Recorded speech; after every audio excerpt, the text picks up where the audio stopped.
Zvamwari chaizvo boikaya kudai ndakapera manje kupera handidi machena ende kusviba ndidi vagera ndepfukukera handidi mataibemba ndibaba ningirikini saka ndiri muimbi anodiwa nevanhu pache pamwe madzimai echishanu ndoimba ngoma zvisina muganu kokoyo ikana ndouya ikoko ndiri muimbi anodiwa nevanhu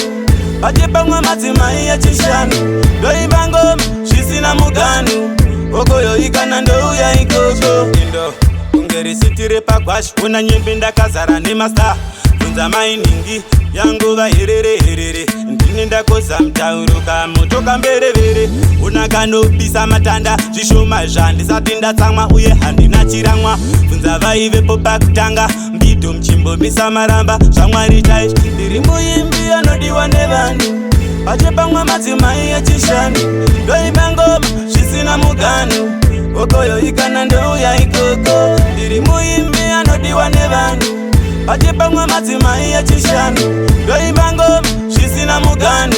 kokoyo ikana ndouya ikandomu pamberi pemageto youths kuonekwa ndichitengesa futi sandomu handiwanike kuboma kweporisi ndiri munhu anoda pisi kudai ndakapera manje kupera handidi machena ende kusviba handidi vagera ndepfukukera handidi mataibemba ndibaba ningirikini saka ndiri muimbi anodiwa nevanhu pache pamwe madzimai echishanu ndoimba ngoma zvisina muganu kokoyo ikana ndouya ikoko ndiri muimbi anodiwa nevanhu pache pamwe madzimai echishanu ndoimba ngoma zvisina muganu kokoyo ikana ndouya ikoko indo kungerisitire pagwashi una nyembe ndakazara nemasta bvunza mainingi yanguva herere ndini ndakoza mutauro kamoto kamberevere una kanopisa matanda zvishoma zvandisati ndatsamwa uye handina chiramwa bvunza vaivepo pakutanga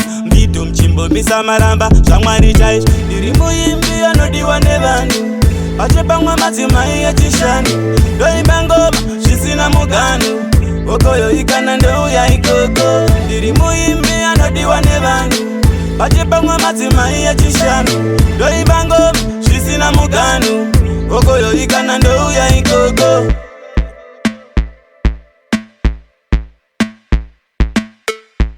Live Sounds